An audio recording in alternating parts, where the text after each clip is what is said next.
Masih bersama saya Ufaulia, pemirsa, kembali kami sampaikan 3 berita utama Kaltim hari ini.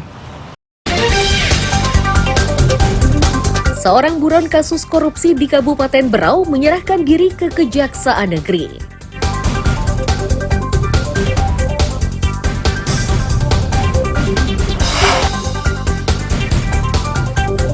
Enam pasangan muda-mudi di Samarinda terjaring razia di sebuah indekos.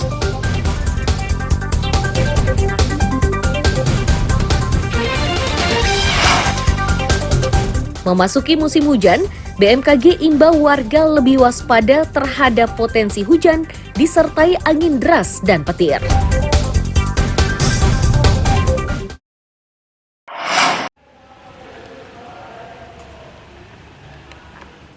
Badan Meteorologi, Klimatologi, dan Geofisika Balikpapan memastikan sejumlah daerah di Kalimantan Timur kini masuk kategori rawan.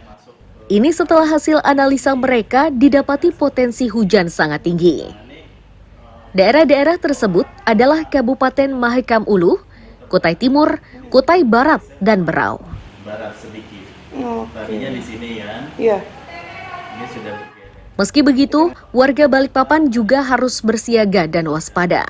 Itu disampaikan oleh Kepala BMKG Balikpapan, Kukuh Ribudianto Kamis siang.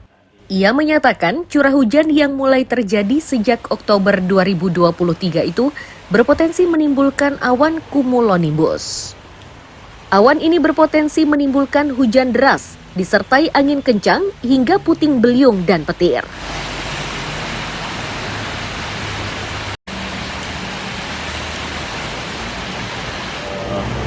Bahwa Kaltim secara umum ini secara umum sudah masuk ke musim penghujan.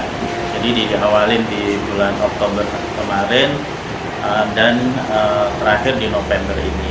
Termasuk di Balikpapan ini termasuk terakhir karena di wilayah pesisir timur masuknya di November. Kemudian sudah terjadi hujan-hujan yang signifikan ya. Hujan-hujan itu masih dominan tertingginya itu masih di wilayah Mahakam Ulu, kemudian Kutai Barat, Kutai Timur bagian barat, kemudian juga di Berau. Hujan-hujan lokal itu yang dominan kita sebut awan cumulonimbus itu bisa menyebabkan hujan lebat tadi durasi pendek, kemudian angin kencang, angin puting beliung. Kemudian petir, sambaran petir. Nah, UTC atau jam 7 atau jam 12 UTC jam 7 malam. BMKG mengimbau warga yang tinggal di daerah dengan intensitas hujan tinggi mewaspadai ancaman banjir, longsor, dan pohon tumbang.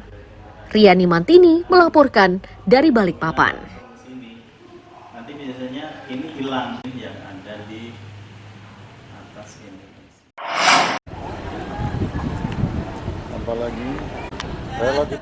Beginilah suasana Pelabuhan Semayang Balikpapan Rabu sore. Sejumlah orang menanti kedatangan kapal yang akan membawa mereka ke daerah tujuan yakni Tarakan dan Kupang.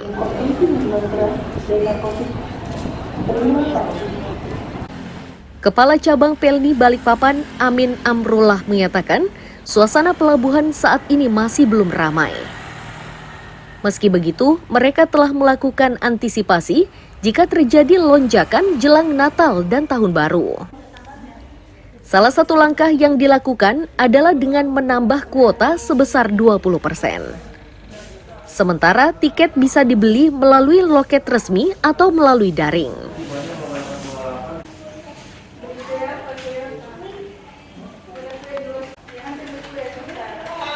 Dengan arahan dari pusat, kita penjualan tiket tetap seperti biasa sesuai dengan kapasitas penumpang yang ada, ditambah dispensasi. Karena untuk Nataru ini kita sudah mengajukan dispensasi dan sudah disetujui oleh Kementerian Perhubungan, ada kisaran sekitar 15-20% untuk setiap kapasitas kapal penumpangnya. Kemudian terkait dengan penjualan tiket, itu kami sudah sediakan channel-channel selain ada di loket, kami juga di channel yang lain seperti di website Pelni, terus di aplikasi Pelni Mobile, sama di di 021162. Sementara salah satu calon penumpang tujuan Tarakan mengaku, harga tiket kapal kini naik Rp100.000.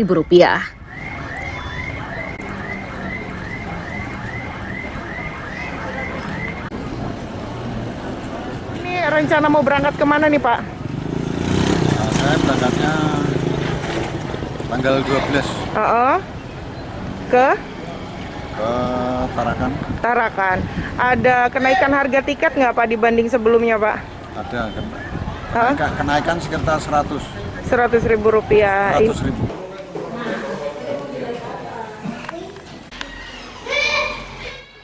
Saat ini arus penumpang belum ramai.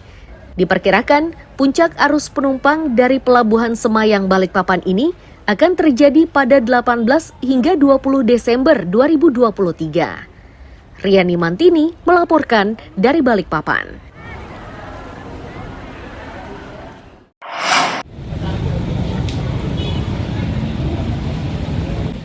Gotong royong menyingkirkan sampah ini dilakukan tim gabungan mulai dari tentara, polisi, Satpol PP, relawan hingga aparat setempat.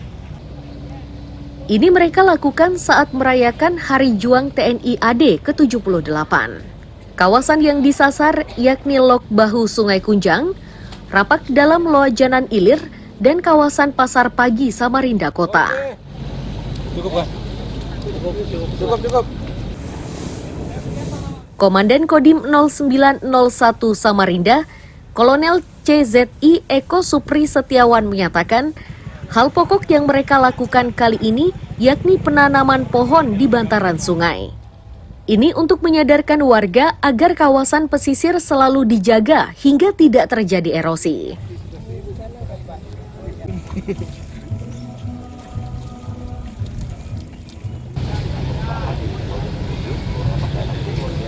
Hari ini kita melaksanakan kegiatan penanaman pohon dalam rangka Hari Juang TNI Angkatan Darat yang ke-78 tahun 2023. Kegiatan ini adalah salah satu di antara 3 kegiatan. Kegiatan lainnya adalah pembersihan pasar dan pembersihan selokan yang hari ini juga serentak dilaksanakan.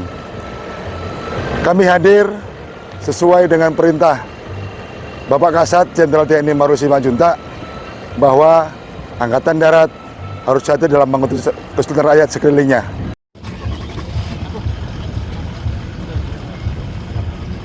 Bagi relawan, gotong royong bersama TNI merupakan kegiatan yang sangat istimewa. Mereka pun bersemangat mengikuti kegiatan tersebut hingga tuntas.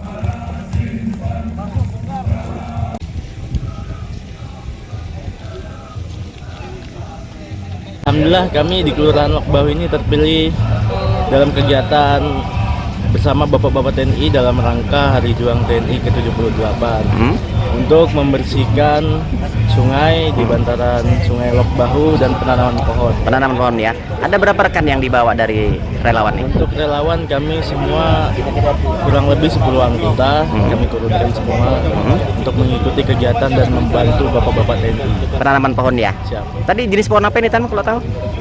Jenis pohon macam-macam, ada pohon-pohon yang berbuah supaya bisa dipanen oleh masyarakat, dirasakan oleh masyarakat kita.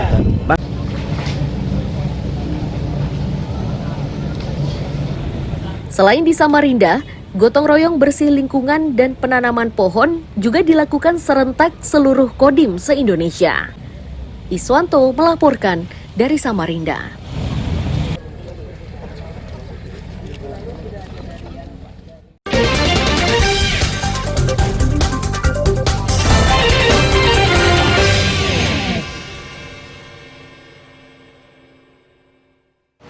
Pemirsa, informasi tadi sekaligus menutup perjumpaan kita dalam Berita Kaltim hari ini. Saya Ulfolia dan tim redaksi yang bertugas mengucapkan selamat pagi, selamat beraktivitas, sampai jumpa.